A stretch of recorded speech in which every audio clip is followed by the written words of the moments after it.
Good afternoon, ladies and gentlemen. Today, the men and women of the Department of the United States Air Force, in keeping with one of the oldest traditions in military service, pay special tribute to the Headquarters Air Force District of Washington's Colonel Matthew F. Coleman on the occasion of his retirement. The presiding official for today's ceremony is Brigadier General Charles B. McDaniel, United States Air Force retired. Ladies and gentlemen, please rise for the entrance of the official party.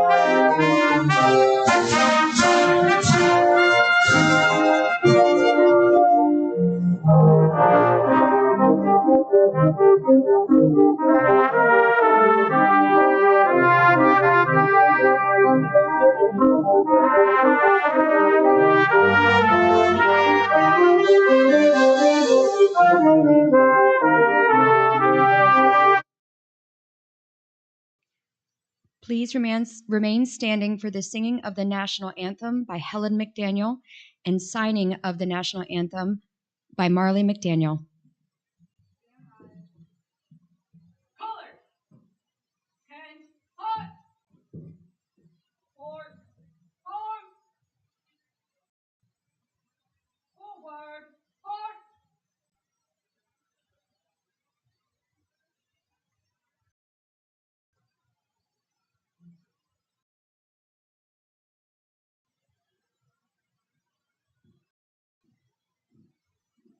Colors, halt,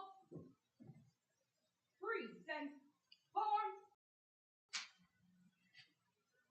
Oh, say, can you see by the dawn's early light what so proudly we hailed at the twilight's last gleaming, whose broad stripes and bright stars through the perilous fight o'er the ramparts we watched were so gallantly streaming, and the rocket's red glare, the bombs bursting in air, gave proof through the night that our flag was still there.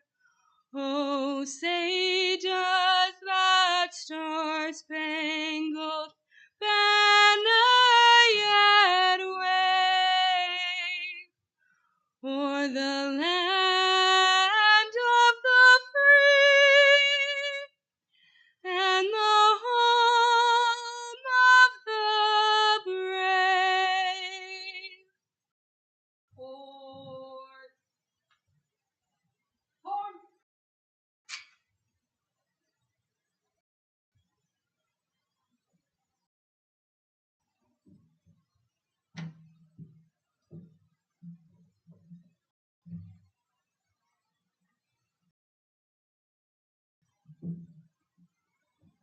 Ladies and gentlemen, Chaplain Colonel Paul Sutter will now deliver the invocation.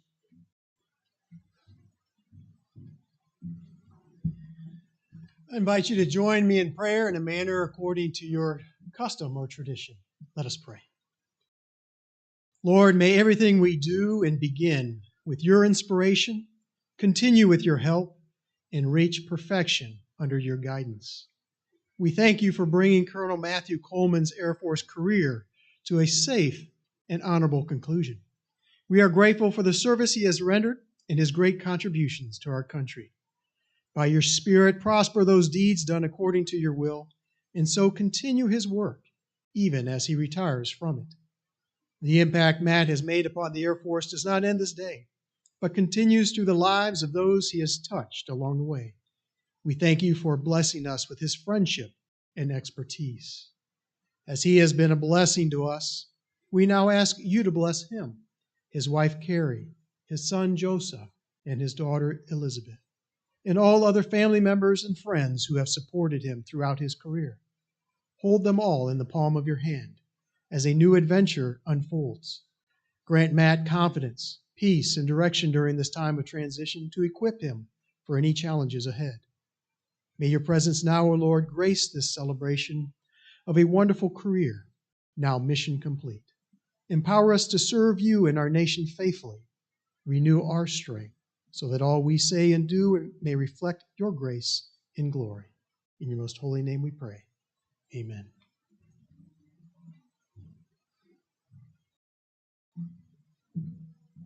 Please be seated.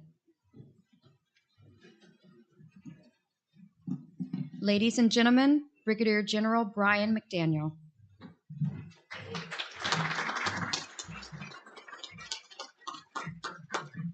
Yeah, I don't know if you'll clap like that once I'm done here. It's been a while. Well, hello, everyone. I would, before I start, like to thank a few people first. Carrie, Joseph, Mr. Cheshire Cat, Elizabeth. You will never live that down, will you? Matt's parents, Daniela, who is joining us from Daytona Beach, and Bruce Coleman. Matt's sister, Milena Morrigan, and and her son, Boston. Matt's cousin, Mark Harding and Kim Lawrence. Picture over there. Yep, here we go. Lieutenant Colonel, I'm already retired and I can't even read anymore. Lieutenant General Mike Clean, sir, and his wife, Diana. Lieutenant General retired Brian Kelly and his wife, Garrity Kelly.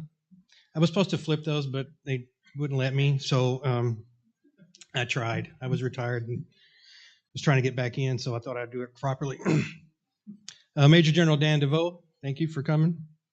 Brigadier General Select Tim Welter and his wife, Colonel retired Kimberly Welter, welcome. Colonels, chiefs, friends and families, those joining us, and man, what a beautiful crowd this is. Some flashbacks are occurring right now for me because I'm seeing a lot of past people I've served with, so it's a great to be here. Good afternoon and welcome to the retirement ceremony of Colonel Matt Coleman. See, yeah, it's exactly what I said.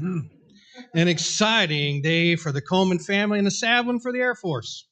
Matt has served his great nation for nearly 34 years. I'm my math, all right? I'm from Tennessee, so I can add.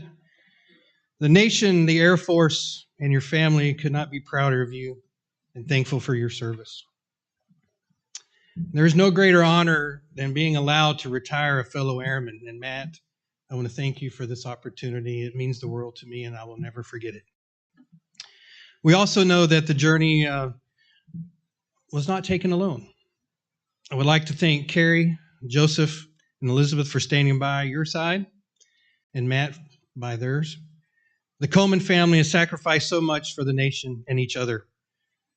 The dual military family answered our nation's call and never hesitated.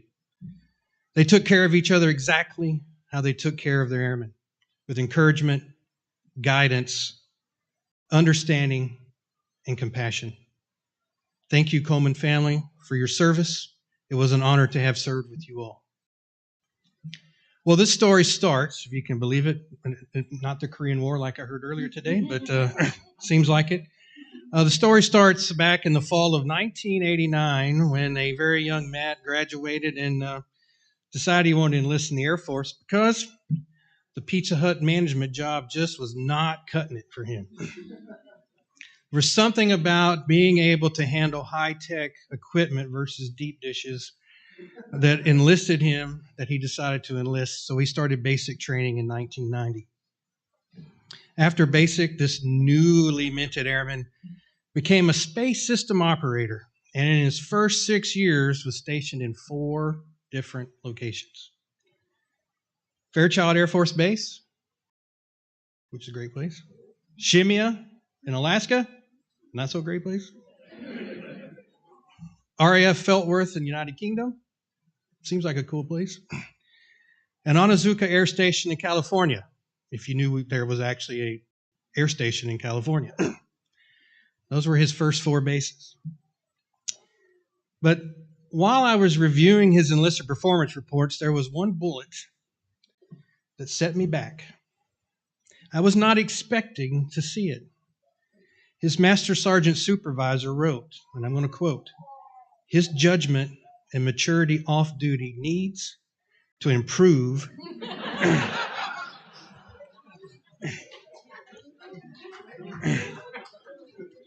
to ensure he remains an exceptional asset to the Air Force." Now, most of the time, off-duty items and reports are, focused on education, volunteer work, leading projects, squadron sports. Man, Matt, your volleyball game must really suck. This one line was not the Matt that I knew. It only took reading a few lines down to see the airman that I knew. Words like highly professional, dedicated, team player, and most capable and knowledgeable airman I've ever supervised started appearing. These characteristics are the ones that we all came to know as Matt. During his enlisted days, he saw a glimpse into the kind of officer he would be. Matt was making a name for himself, more than one other way. He became the only airman to be selected as both a line crew evaluator and instructor, despite only being qualified for 10 months.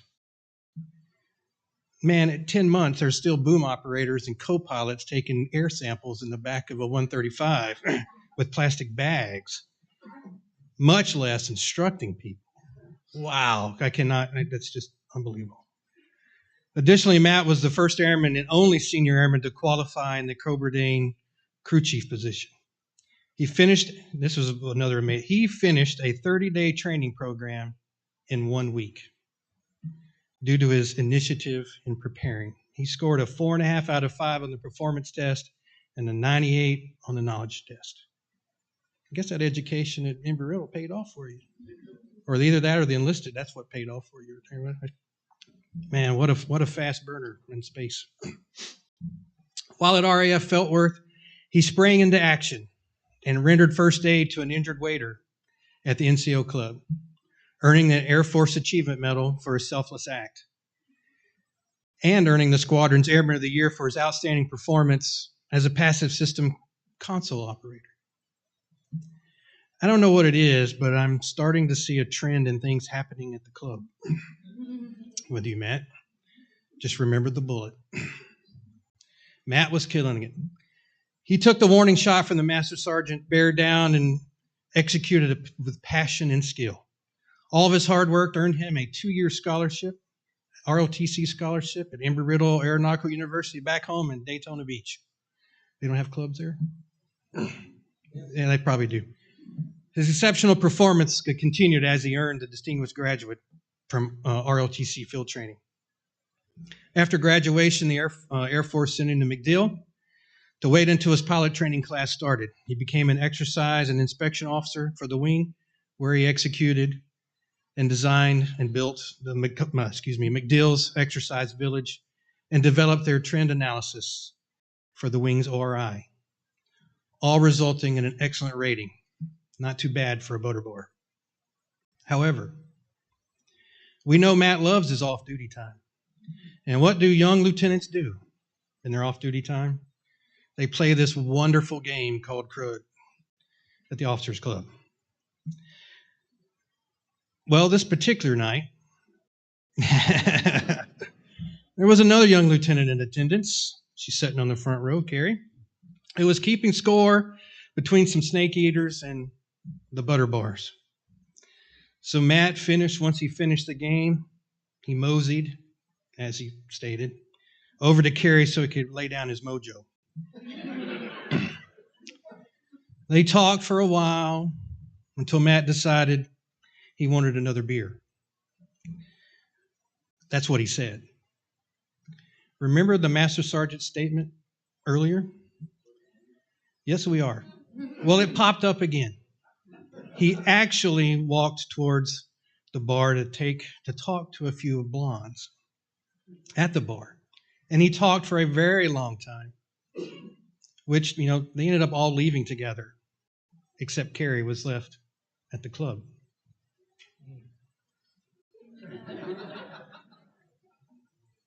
Man, I can't. The next week, Matt, Mr. Rico Suave, and for those who don't know who that is, you can Google,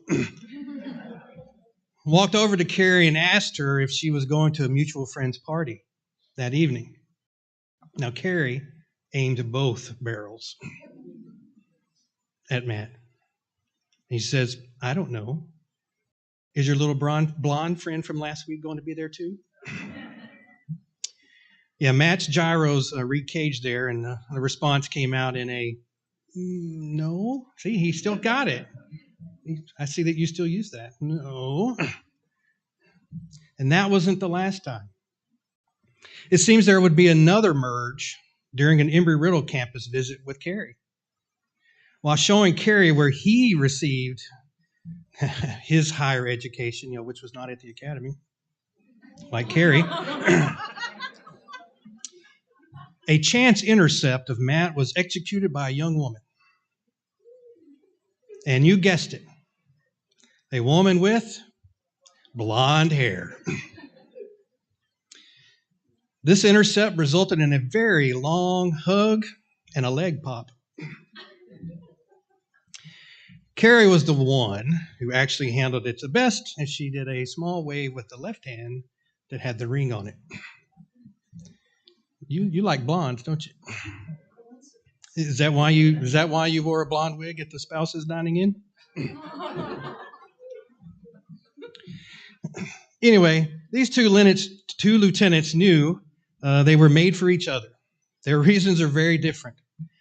I'm not going to say who said what, but I'll let you guess. One said, I knew the other was the one because they were able to get passes to the Kennedy Space Center to view John Glenn's launch into space on the space shuttle. While the other one started, it was the duck noises made on the apartment balcony and seeing a flock of ducks come up to be fed. Boy, there is true love at its best. Matt and Carrie were married on 29 March 1999, 2 weeks before Matt started UPT. Since it is 22 March today, I would like to congratulate you both in advance on your 25th wedding anniversary.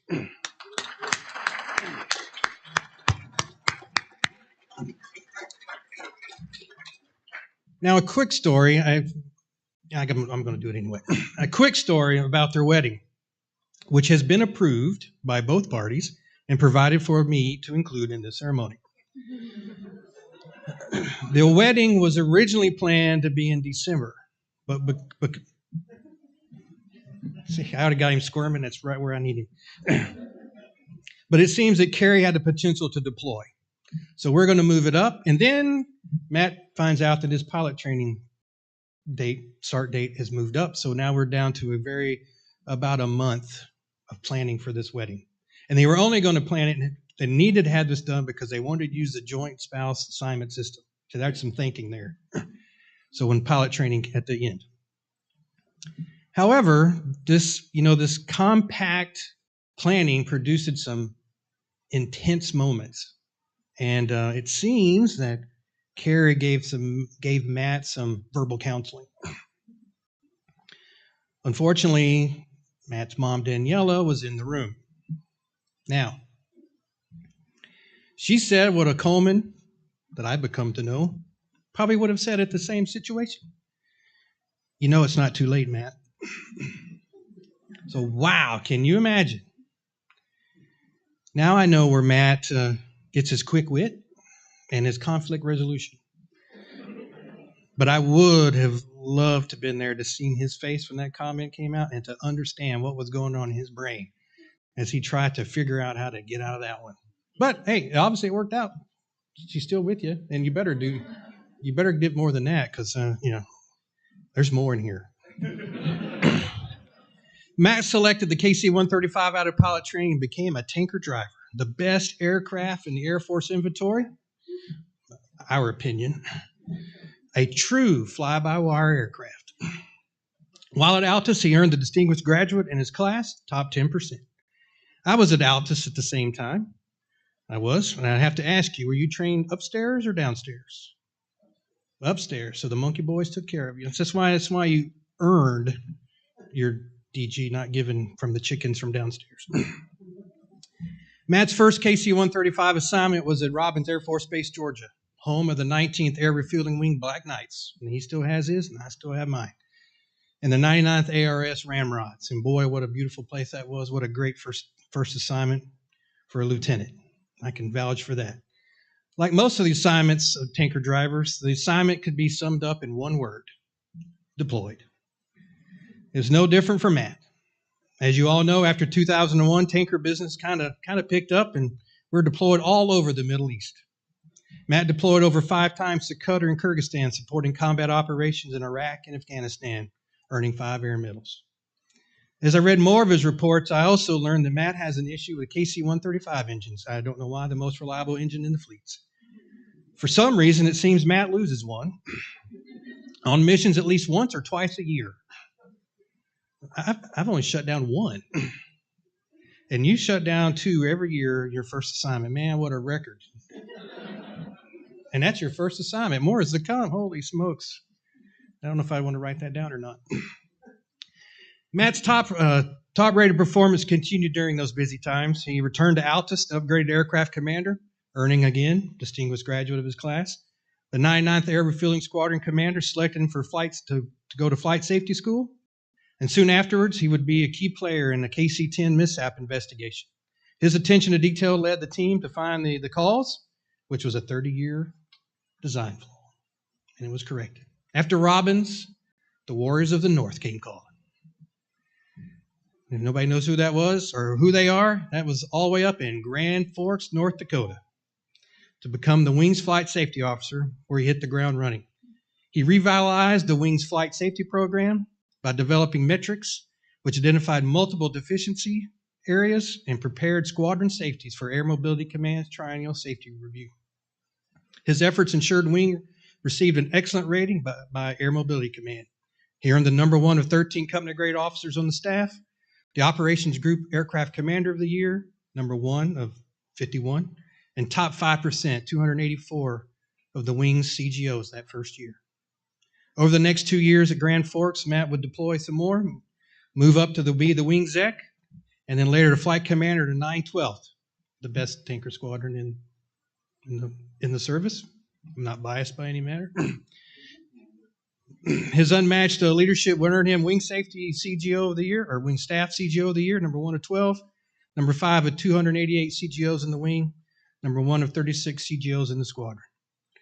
And an amazing one, AMC Safety Officer of the Year, 1 of 80 in the entire command. 4 more air medals and an Aerial Achievement Medal, and his selection to Air Mobility Command's internship program. Despite all those achievements, the addition of Joseph Coleman to the family would be the icing on the cake for the North Dakota tour. And he is a blessing. I know he is. He's a great young man. Matt's AMC internship at Scott Air Force Base, Illinois would start in the Tanker Airlift Control Center, the hub of action worldwide for Air Mobility Command. He was a chief of technical integration, where he worked Mobility Air Force's $1.1 billion secure C2 program, which earned him number 1 of 13 Directorate CGOs and the XON CGO of the Year. Then he moved to the A1 to work Squadron Commander development and assignments. While there, he orchestrated the first ever MAF-wide Squadron Commander Board. He developed Squadron Commander briefings and conducted a C-130 leadership review to help ID the future leaders of that weapon system. Again, he was labeled a can-do leader and trusted advisor, earning Headquarters AMC A1K CGO of the Year and the Division's 1 of 36 action officers. He finished the internship as a speechwriter for AMC Commander, where he authored over 80 speeches and 70 key strategic messages. Man, I should have got you to write this. He was number 4 of 257 headquarters majors. For all of his hard work in the command, Matt would now go to Air Command and Staff College down in Alabama to enjoy a slow year, as we're all told, because it is Alabama. But slow is not in Matt's DNA. He was student flight commander, received most outstanding performer honors throughout the year, finished the school in the top 20% of 510 field grade officers, and was the winner of the Commandant's Leadership Award, presented the student with the greatest peer leadership, contribution, and chain of command assessment for the class. So where do you send an all-star like this? To the Pentagon. No. He gets to go Joint Base Pearl Harbor Hickam in Hawaii to be the director of staff of the 15th Wing, where he would lead a team made up of over 20 Air Force specialty codes. You guessed it, he hit it out of the park while leading this team. He forged mission focus and synergy with the Guard unit on the base, which is no small feat. The wing commander said he was a dominant leader and mentor and was his number 2 of 50 wing majors. Matt was then moved across the base to the 6th 13th Air Ops Center, not that he got enough of that at the TACC, but to be a senior director. Just like the Tanker Airlift Control Center at Scott, this is the focal point for air operations in the Pacific. He played a key role in ensuring 335 patients were airlifted to required care, repatriated 12 KIA-MIA warriors, and directed 15 non-combatant evacuation operations during Operation Safe Passage, the response to the Japanese earthquakes, thus earning him number 1 of 29 AOC majors and was the commander's most trusted senior director. AMC saw what they had in Matt and decided to send him to Travis next to add more experience to that tool bag as operations officer of the 573rd Global Support Squadron, a 9/11 force of Air Mobility Command. Squadron was made up of airmen from 27 different Air Force specialty codes. Kind of getting a trend here, you see that? It's coming again later.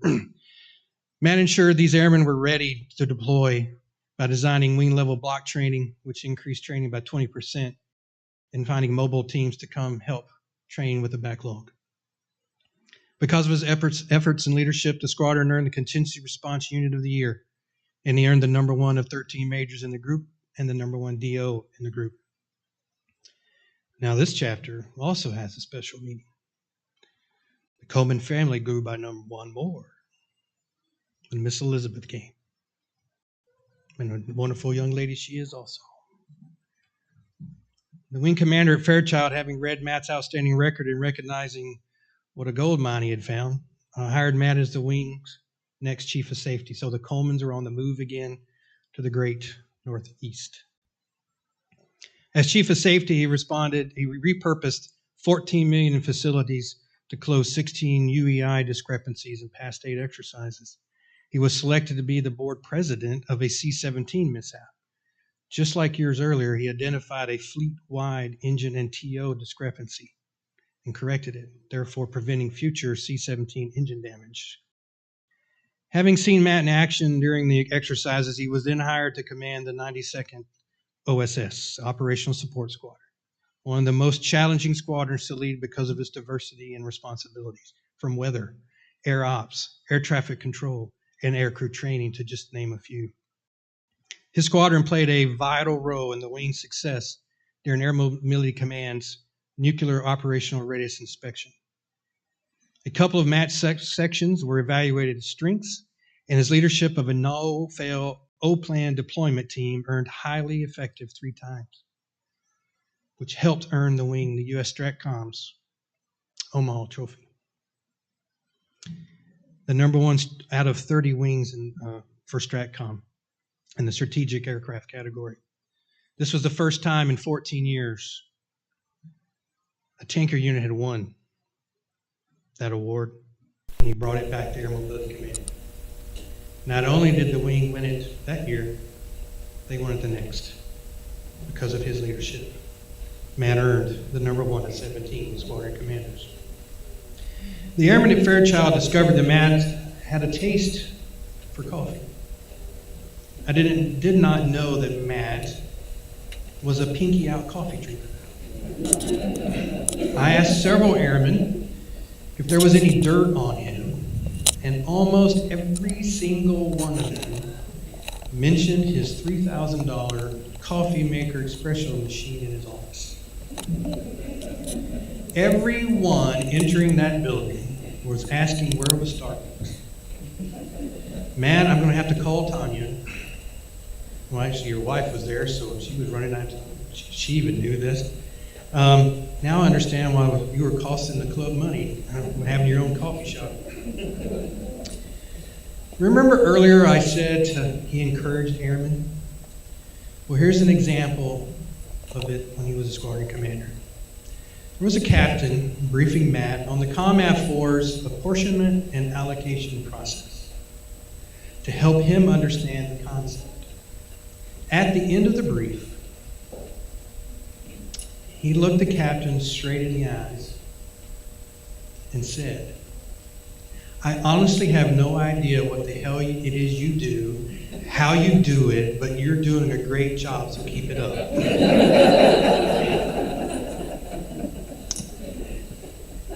That's empowering leadership right there. He never looked past the experts. He gave the airmen guidance and then let them take charge, but he also held them accountable. He did not get in their chili.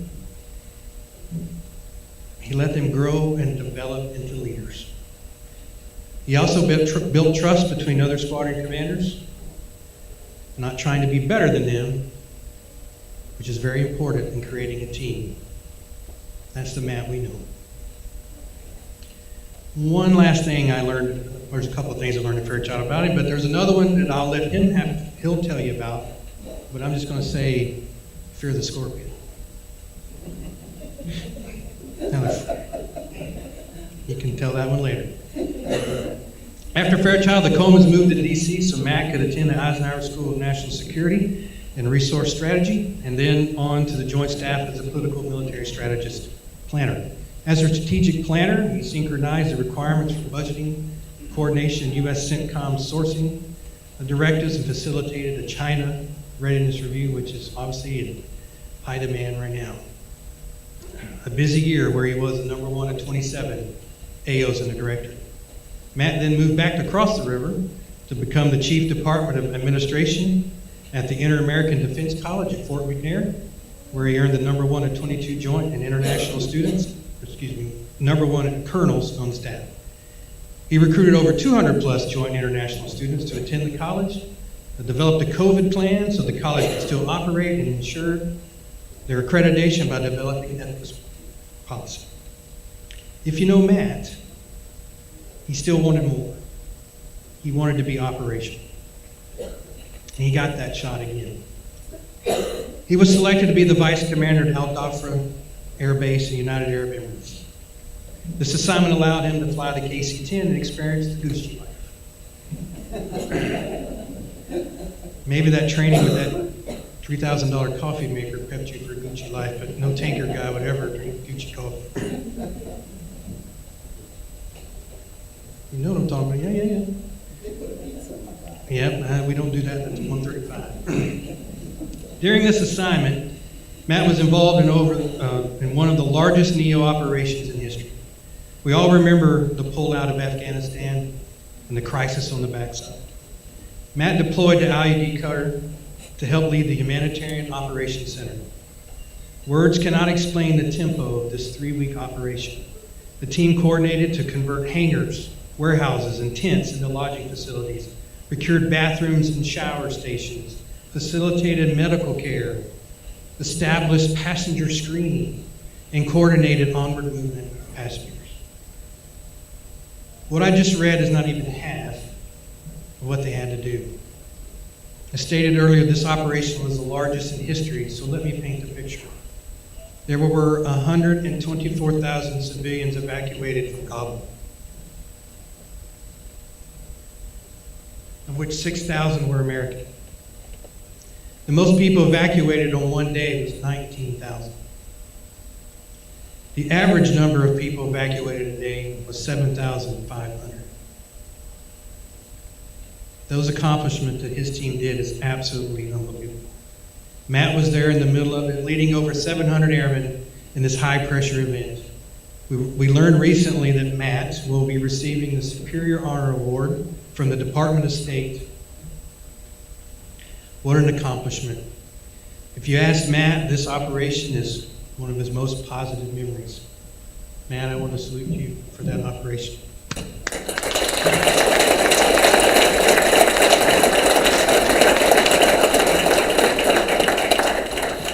Now, it's kind of hard to follow that, but Matt will finish his career as a Director of Safety at the Air Force District of Washington, a familiar area and a passion of his.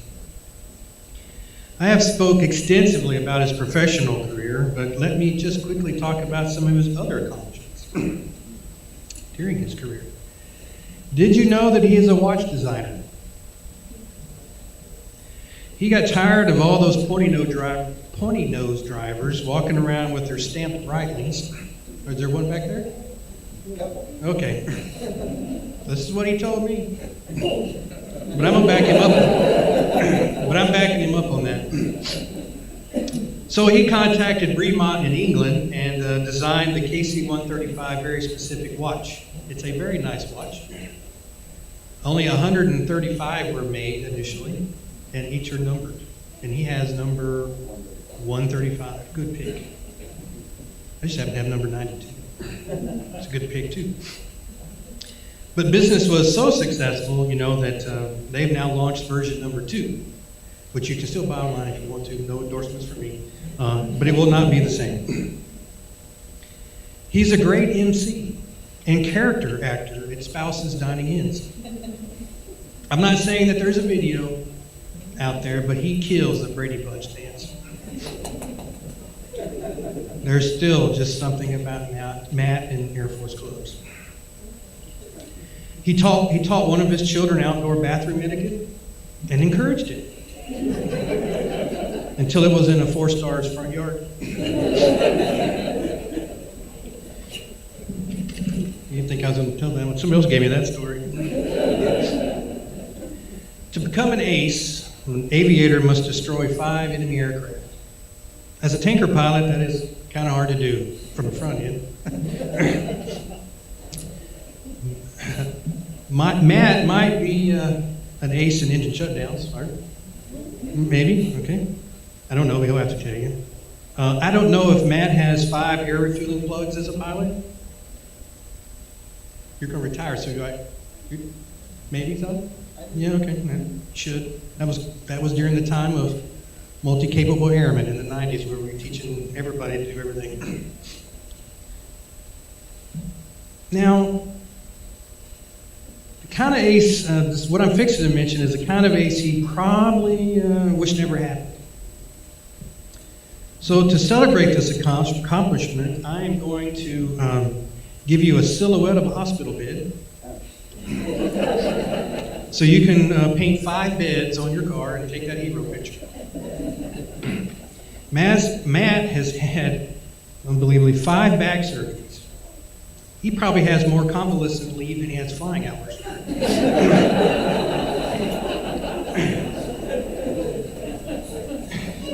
However, it has provided for some interesting conversation when he's on his pain meds.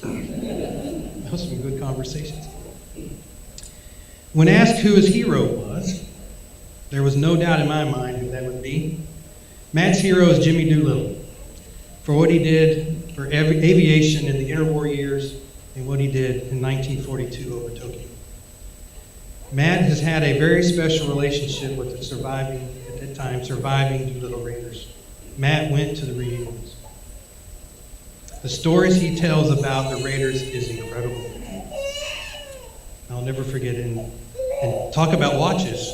Yeah, Matt has actually touched and held Jimmy Doolittle's watch, which is amazing. I want to thank Matt for asking it at the time if Fairchild could host the 74th anniversary toast ceremony. We had the honor of having Army Air Force Staff Sergeant David Thatcher, crew number 7, present. One of the last 2 living Raiders at the time come to Fairchild and speak. What an amazing event. Airmen were able to see and talk to an Air Force legend, and it was all because of Matt. It meant a lot to the airmen and me also, so thank you, Matt, for that wonderful opportunity. I asked both Matt and Carrie what they wanted those in attendance to know about them. So here I'm going to read their responses. I'm not going to tell you who said what. You have to figure it out. I would let every person that is sitting in the club know they meant something to me, and there is a special place for them in my life. My entire adult life has been an Air Force adventure through all those PCSs, TDYs, and deployments. I've met so many amazing people. Some of them are gone. Most of them are still with us. But all of them are in my heart. The folks attending and the ones that could not make it, each and every one of them have helped to shape me into the person I am. And the other response. We are a dedicated team whose personalities complement each other. We have always found a way to balance our careers and family life. Through lots of hard work and planning, we have been able to successfully navigate all the moves and challenges that come with a life in the Air Force. People tell us we made it look easy, but what they don't know is behind the scenes, there was a lot of sacrifice and compromise. The goal was to always stay together, even if it meant turning down professional and personal opportunities. Matt Carey also wanted me to let you know that she thinks that she would not have achieved as much as she did in the Air Force if it wasn't for you, for your support and encouragement, and always believed in her, that you always believed in her and that things would work out both for your careers. That's what we thought actually of her for you. So let me say, Matt, you and your family have made a huge impact on the Air Force and the airmen who served with you. The time has been filled with separations, missed specific occasions, life-changing joy, adventure, and love for each other. You have served with honor and stayed true to yourself. You did things for the airmen and those in need, not for personal gain or recognition. You are the American airman and should be proud of it. You've heard me say this numerous times. You answered your nation's call, and they can't take that away from you. So be proud to be an airman. We all thank you for your service and wish you, Carrie, Joseph, and Elizabeth the best in the next chapter of the Colemans. God bless you, and Godspeed, my friend. Coleman 01, you're clear to land.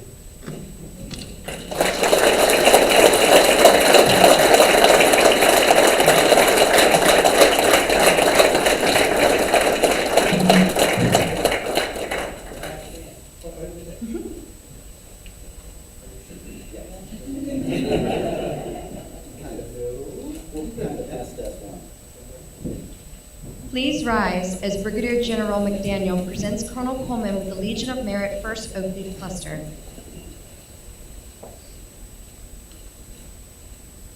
Attention to orders. Colonel Matthew F. Coleman distinguished himself by exceptionally meritorious conduct in the performance of outstanding service to the United States as the Director of Safety, Headquarters, Air Force District of Washington, Joint Base Andrews, Maryland, from 17 June 2022 to 30 June 2024. During this period, Colonel Coleman was responsible for the major command level oversight of the 11th Wings and 316th Wings safety programs and directed 2 in-depth staff assisted visits. His reviews provided the assessments needed to the transition the 11th Wings, 33 units, 39 tenant units, and 18,000 person base population to Air Force safety standards after 10 years of Navy management, and postured the 316th Wings, 28 units, 22 safety program management elements, and 1,500 personnel to successfully pass a Joint Air Force District of Washington and Air Mobility Command Higher Headquarters inspection. Additionally, the 11th Wing program review gave Colonel Coleman the means to develop a unit manning document expanding the office by 2 positions, establishing funding for another, and securing training for 5 safety professionals. Colonel Coleman also worked with the Air Mobility Command and General Counsel for installations, energy and environmental for the $1.3 million purchase of the North Andrews Employment Park. His efforts enabled the development of a $65 million aircraft hazardous cargo pad and explosive ordnance disposal proficiency training range, safeguarding 8 flying missions, and ensuring the Joint Task Force National Capital Region's no-fail mission. Finally, Colonel Coleman established a compliance for the 11th Wings and 316th Wings explosive safety programs by integrating Air Force safety instructions into the White House Communications Agency and Joint Air Defense Operations Center, as well as implementing standard operating procedures in both wings, normalizing operations in 71 facilities and a $45 million air defense system. The singularly distinctive accomplishments of Colonel Coleman culminate a long and distinguished career in the service of his country and reflect great credit upon himself and the United States Air Force.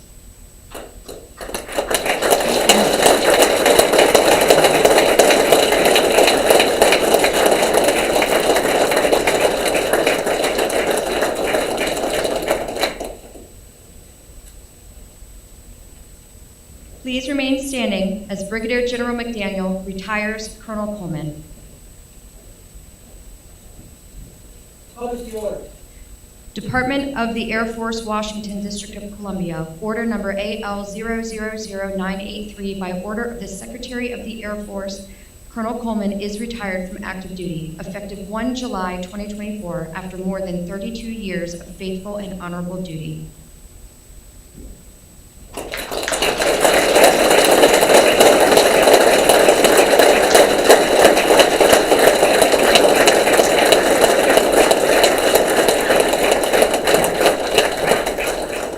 Please be seated. Colonel Coleman, we are pleased to present you with the following certificate from our Commander-in-Chief. It reads, Certificate of Appreciation for Service in the Armed Forces of the United States of America. Colonel Matthew Coleman, I extend my personal gratitude and the sincere appreciation of a grateful nation to you and your patriotic service of our country. Your bravery and dedication in our armed forces helped protect your fellow airmen during a critical moment in our history and contributed to a world of greater security and growing prosperity. Your devotion to duty, honor, and country, in keeping with long traditions of the finest military in the world, embodied the American ideal of selfless service. Our nation owes you an incredible debt. Your commitment and the example you set will inspire future generations to serve with pride and to keep our country secure. You represent the best of our nation, and I join our fellow Americans in saluting your honorable service. I wish you happiness and success in your next chapter. Signed, Joseph R. Biden, Commander-in-Chief.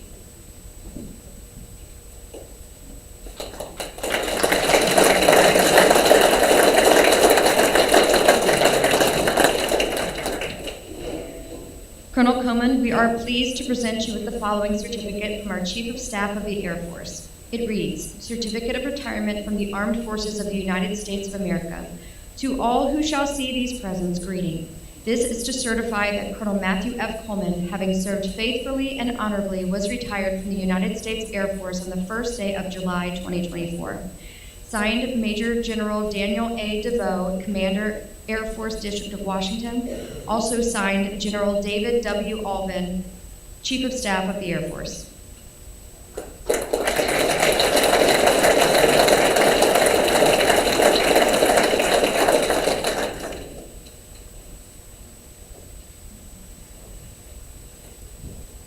Brigadier General McDaniel will now present Colonel Coleman's spouse, Mrs. Carolyn C. Coleman, with an Air Force retirement pin to pin on Colonel Coleman.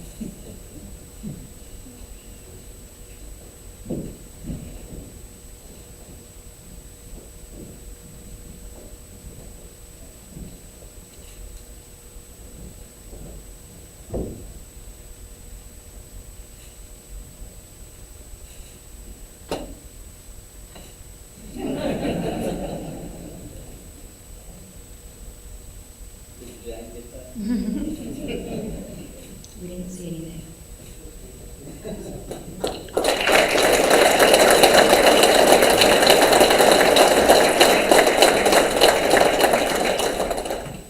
Brigadier General McDaniel will now present Mrs. Coleman with a certificate of appreciation from the United States Air Force. Mrs. Coleman, your commitment to the Air Force, your family, and your spouse's profession during his career has been a model for others to follow. For this, we are forever grateful. With our deep appreciation, admiration, and respect, we present this certificate as remembrance of your years as a member of the Air Force family.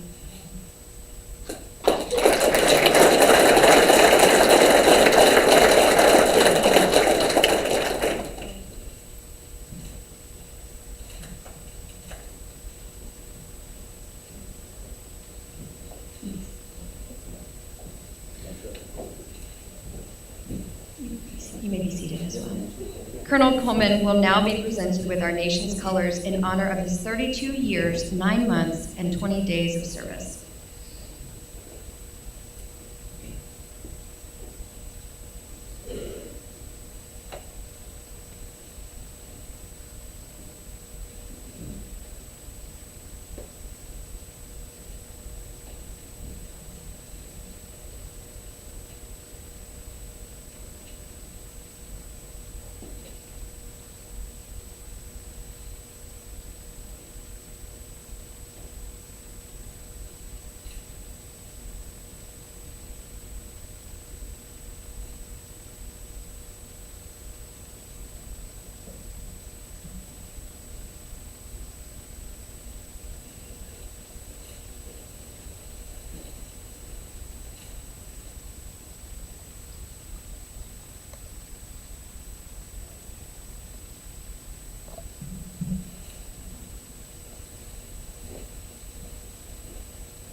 For more than 200 years, the American flag has been the symbol of our nation's unity, as well as a source of pride and inspiration for millions of citizens.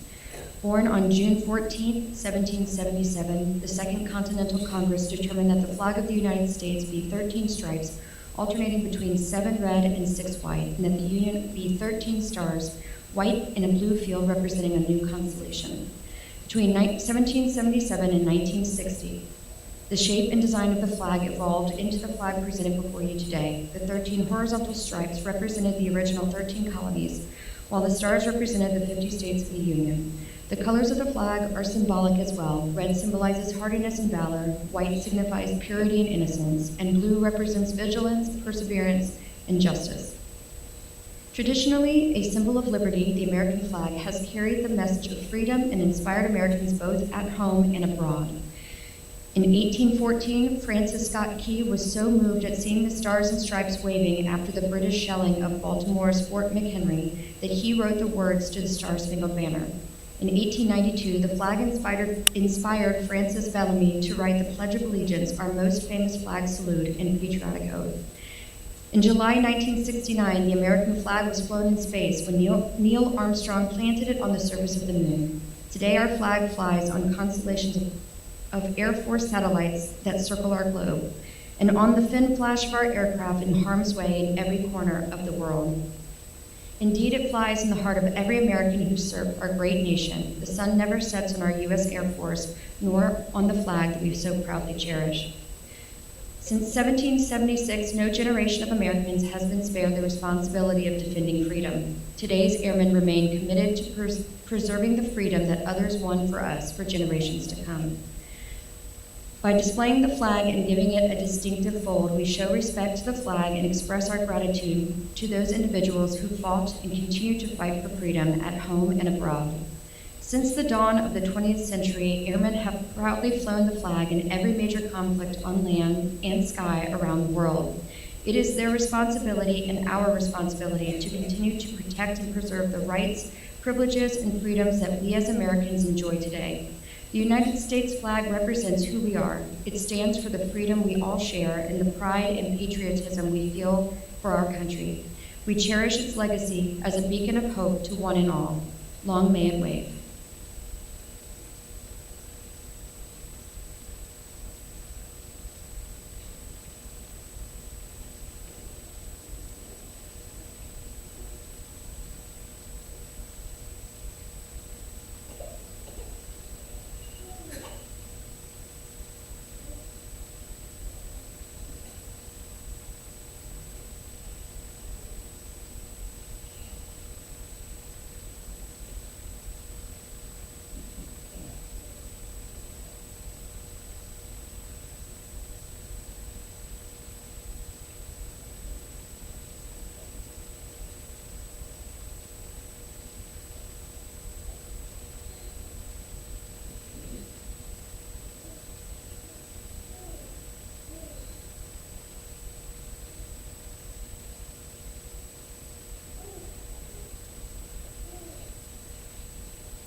And finally, ladies and gentlemen, Colonel Coleman, United States Air Force, retired.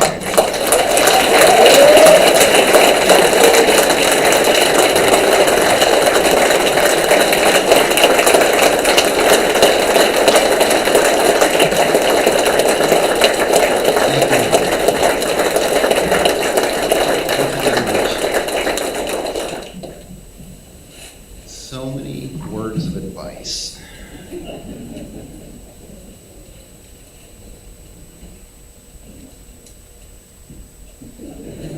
This was one of them, because I was told this would be an absolute blur.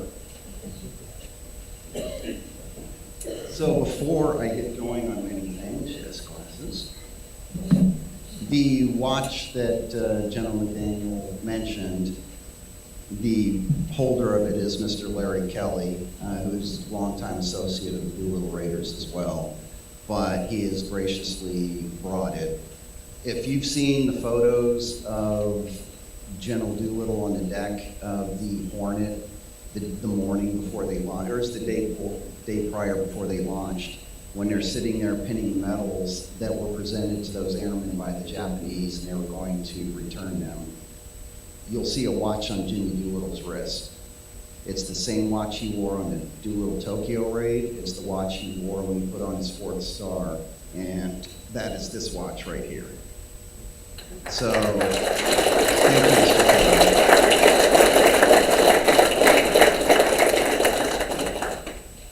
Before I jump into formalities, wow, that's loud. I will stay back and not touch it. Anyhow, when I asked General McDaniel to do this, if it wasn't the first question, I think it was probably at least one of the first 3 questions. Are we doing this with or without mustaches? Well, it is March, and after a vigorous east-west head shake from the House General, I told him I decided not to wear a mustache. However, in solidarity, just for a moment, because there are the folks out here, and also, at DAFRA, this would just be from a good grow night, if you know what I'm talking about.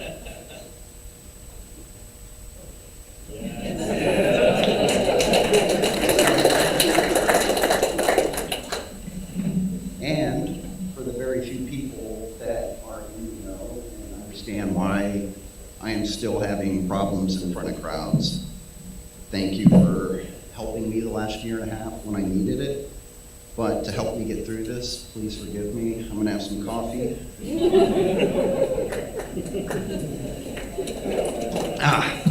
It's Colombian, don't worry. So for the formalities and the good stuff, I can't say thank you enough to Helen, McDaniel, and Marley. I've been watching them do this for 10 years, and you just get better. You do. You're amazing, and I really appreciate it. Color guard.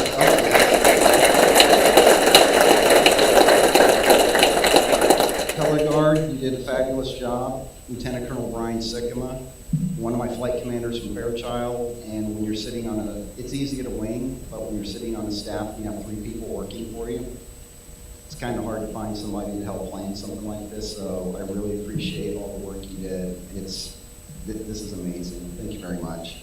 Also, Senior Master Sergeant Anna Kane, thank you. She was a staff sergeant that worked for me when I was a squadron commander. Captain Caitlin O'Neill also helping out Brian Sikkema. And Chaplain Sutter, great words, and I appreciate you doing this for me. Oh, good. You're here, sorry.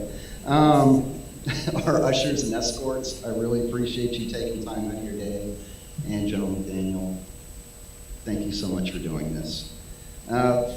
I'd also like to thank General Plain for being here. You were most gracious when you were in Southcom, and over at NDU for opening up your office and always giving me great mentoring. Again, thank you for taking time to be here. Lieutenant General Kelly, it was nice meeting you today. It was great. Very nice to meet you. Glad you're here. Gary. You're awesome. So General DeVoe, known you for 12 years now. been TDY with you. You're my commander. Appreciate it. Thank you, good sir. And you signed some other documents for me. Yeah, thank you. And the Welters. Thank you so much for being here.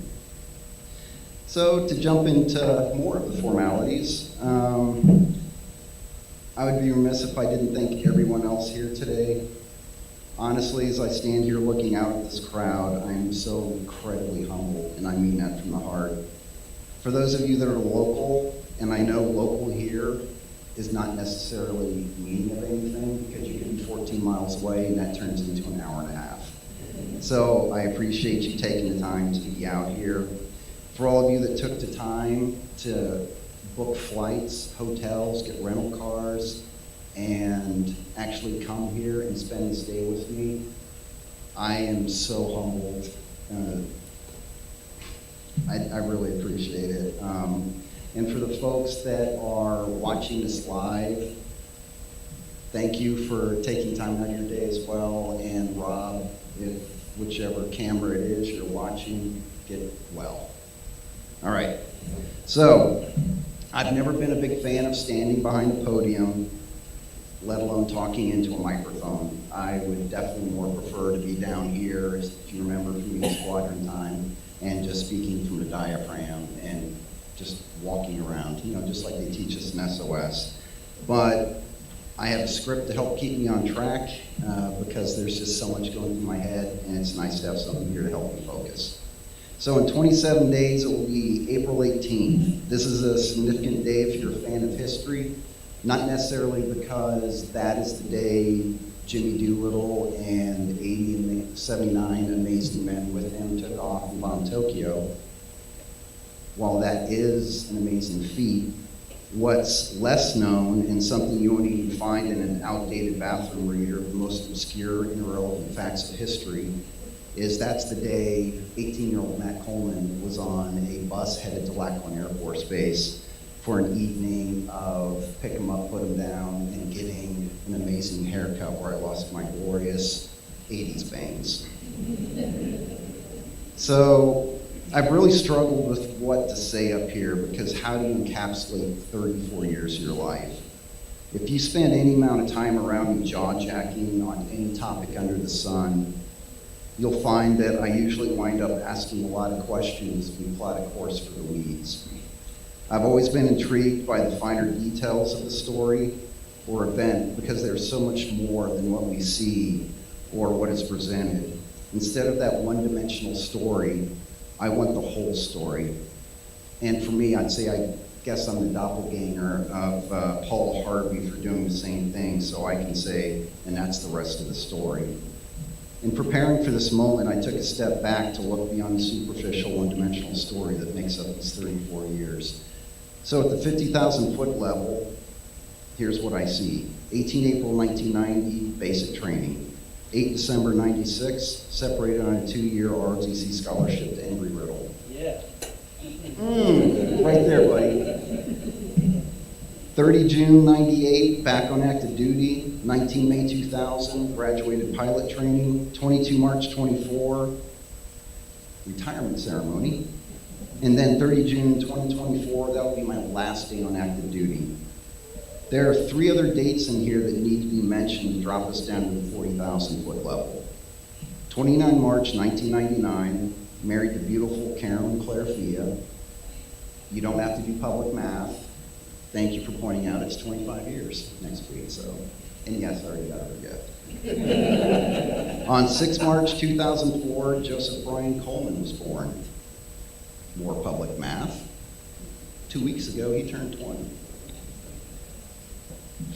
And on 21 December 2012, the beautiful Elizabeth Lynn Coleman was born. So I would venture to say these 3 dates are the most significant because the finer details of this journey have a direct impact on these 3 people that mean the most to me. Now, to get back on track, in between all of these dates are the details that make up the rest of the story that fascinates me. I lived the last 34 years, and I can tell you a story or 9 about almost anything, and I think you know that.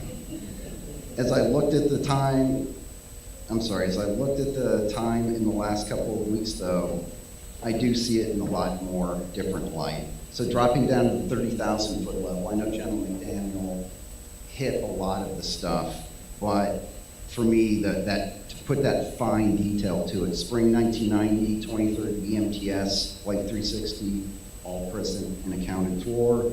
Lackland Air Force Base, Texas, summer 1990, 53rd Student Training Squadron at Lowry Air Force Base, where the Pet Piranha Spike was. Where's Frank Scalero? Yes. He knows because he got there a few months after me. But then 1990 to 1992, 5th Satellite Control Squadron, Fairchild Air Force Base, Washington. 1992 to 1993, the 16th Space Surveillance Squadron, Cobra Dane or Dud Dane, Shemia, and then later Erickson Air Force Station, Alaska. 1993, 1995, 5th Space Surveillance Squadron, RAF Feltwell, United Kingdom. 1995-96, Secretary of the Air Force, Special Projects on Azuka Air Station. I used to not be able to say NRO, but I can say that now. So, as he said, 96 to 98, Embry-Riddle Aeronautical University, Daytona, Det 157, 98 99, 6th Air Refueling Wing, casual status, MacDill, where I met the beautiful Carolyn Coleman. And then 99 2000, 71st Flying Training Wing, Vance Air Force Base, Oklahoma, 2000 2003. 99th Air Refueling Squadron, the Black Knights, Robbins Air Force Base, Georgia. I'm going somewhere with all this. 2003 to 2006, 9/12, 2006 to 2009, Scott Air Force Base for the TACC and AMC, 535th Airlift Squadron, 15th Wing and 16th AOC at Hickam. And then 2012, 2004, you might know that place, CRW, Travis Air Force Base, 2014, 2017, 92nd, OSS, the Wizards, we own it. 2017 to 2018, Eisenhower School, 18 to 19, Joint Staff J5, Pentagon, 19 to 21, Inter-American Defense College with Southcom. Fort McNair, 380th Air Expeditionary Wing, Kenya, Heavies, Al Dhafra, 22-24 here at Andrews. So not counting basic training in Garden Spot in Texas, I'm looking at 20 different assignments that were permanent changes of station or permanent change of assignment.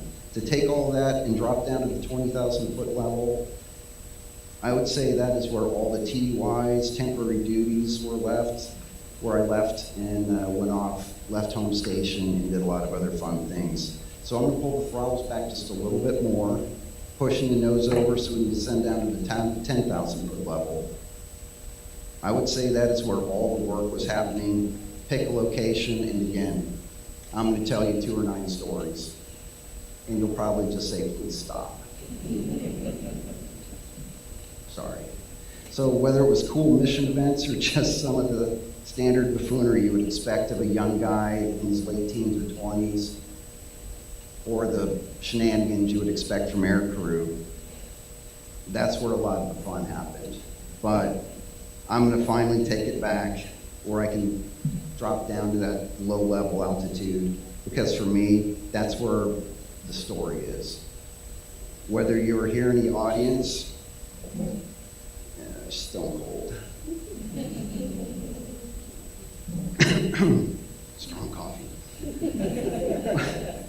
So, whether you're here in the audience, watching on the live feed, or you don't even know I'm retiring today, every person I've interacted with over these 34 years, you've had such a profound impact on my career, my life, and who I am. While I can sit here and tell you story after story, they're just stories at the end of the day. For me, and I honestly mean this, it's the people. I have formed the bonds with so many people as the people that have made me who I am, and all those people that fill all the white space of my story. To be honest with all of you though, I have to give out 3 shouts. There's, when you're on Shemmy with Cobra Dane, everything's Cobra something. So I had the Cobra mom, who was Sue Garcia, and the Cobra dad, Nick Careau, and what were my exact words I wanted to say here, that gave me the gently abusive vectors to an all-thrust, no-vector senior airman. That might be tied to your Master Sergeant statement. There is also a Lieutenant General Mark Ramsey who couldn't be here today, but the KC-10 Class A you've mentioned, that's where I first met him. I'm not gonna lie, after I was all set, after my first commitment as a pilot, I was set, I'm done with this, I'm gonna go fly for the airlines. He reblued me, brought me back into the light, and I'm here because of those three people, to be honest. So without your guidance and mentorship, I'm not here. So thank you very much. Before I close this out, being the details guy that I am, I want to throw some numbers out. So before I do this, these aren't meant to, hey, look at me. Looking here, I can see so many people that have done the exact same thing I have. But this for me is for my family, and it really fills in the rest of the story. So as I was preparing for this, I started thinking about what Carrie and I have been through in almost 25 years of marriage. Stone cold. What we've been through as a dual military couple has had a direct impact on my children. So here are the numbers that capture 26 years in a post 9/11 environment. TDYs, 61. 6 of those were deployments between Kyrgyzstan and Qatar. That's 930 days gone, 452 days overseas. United Arab Emirates, 365 days gone. Pilot training, 390 days gone, for a total of 1,694 total days that I was gone. Factoring carry-in, 5 deployments broken up between Qatar, Afghanistan, and Iraq, 1,427 days gone. That comes out to 3,121 total days we were apart. And that's not even counting the TDYs. So 8.5 years throwing the TDYs, we're pushing 10 years of our 25 years that we weren't together. So, I love you. Joseph, born March 6, 2004. For your life, I've been away from you 939 days. And for Elizabeth, born 21 December 2012, I've been away from you for 619 days. Thank you for putting up with that. Like I said, I'm not special. There are folks in this audience that have been away from their families just as I have. This is just my story. This is Paul Harvey, as Paul Harvey would say, the rest of the story. So I would like to give you a few gifts.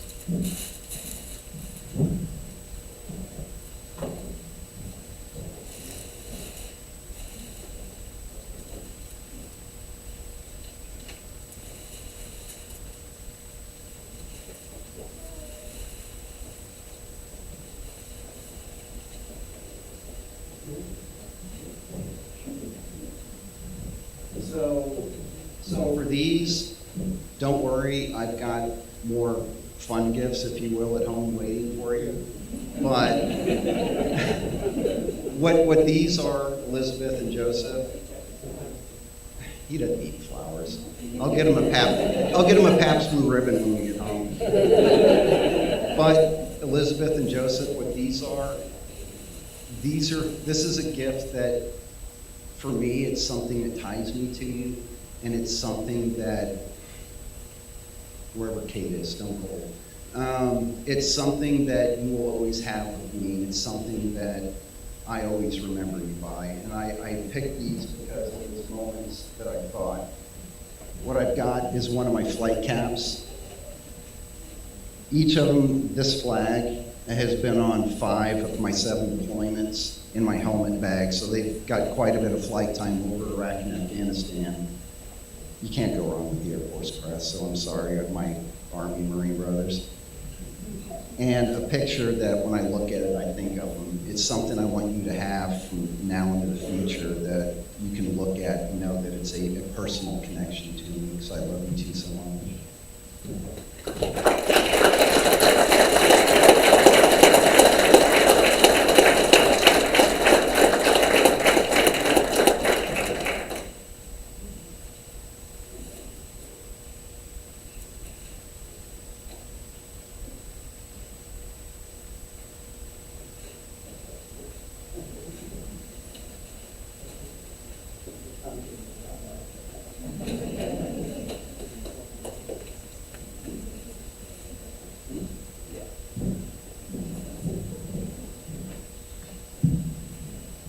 So in closing, if there is a song I could pick to fade to black to, I keep thinking of one. That song's by Jimmy Buffett, and it's called Changes in Attitudes, Changes in Latitudes. One stanza from that for me stands out. Please know I'm not going to try and sing it. Yesterdays are over my shoulder, so I can't look back for too long. There's just too much to see waiting in front of me, and I know that I just can't go wrong. Thank you, everybody.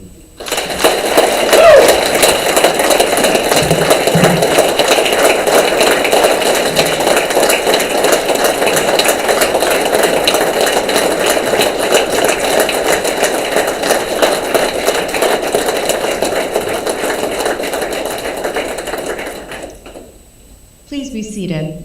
Now, there are two items that Colonel Coleman has asked me to introduce, and I mean the better Colonel Coleman. Sorry, ma'am, I can't call you by your first name. It feels egregious. So I will refer you as the better Colonel Coleman. So better Colonel Coleman has two items. First one, there is an actual guest book in the back, but there is also a plaque where you can write your name on one of the tokens and drop it in. You know Colonel Coleman will open it and then cross-reference what he was here, so he's going to know if you don't follow instructions.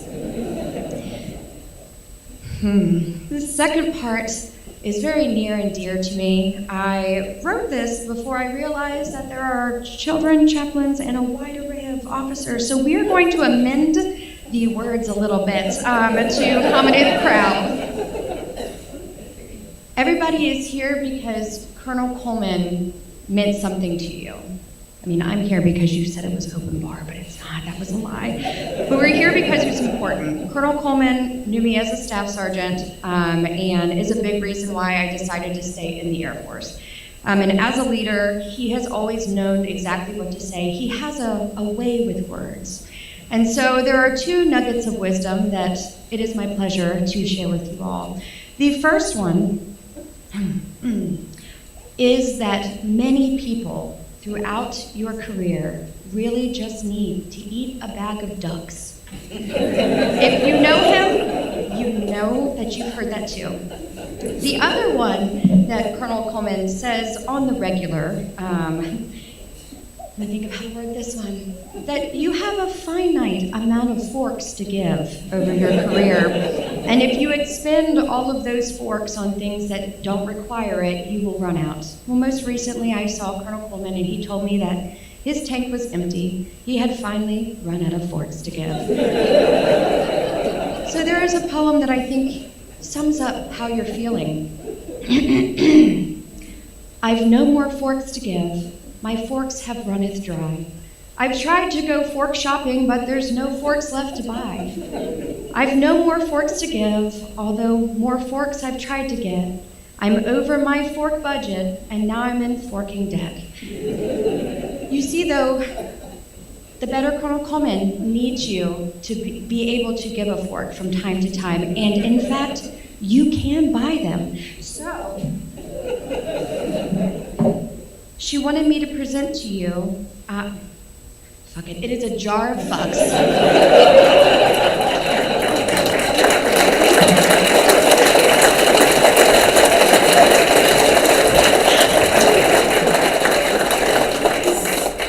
You can take one out anytime you need it, and if that one runs dry as well, Amazon has 2-day shipping.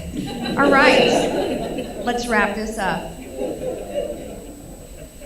The men and women of the United States Air Force are proud to have served with Colonel Coleman and wish him and Mrs. Coleman every success in their future endeavors. Please rise for the playing and singing, you all have to, of the Air Force song and the departure of the official party.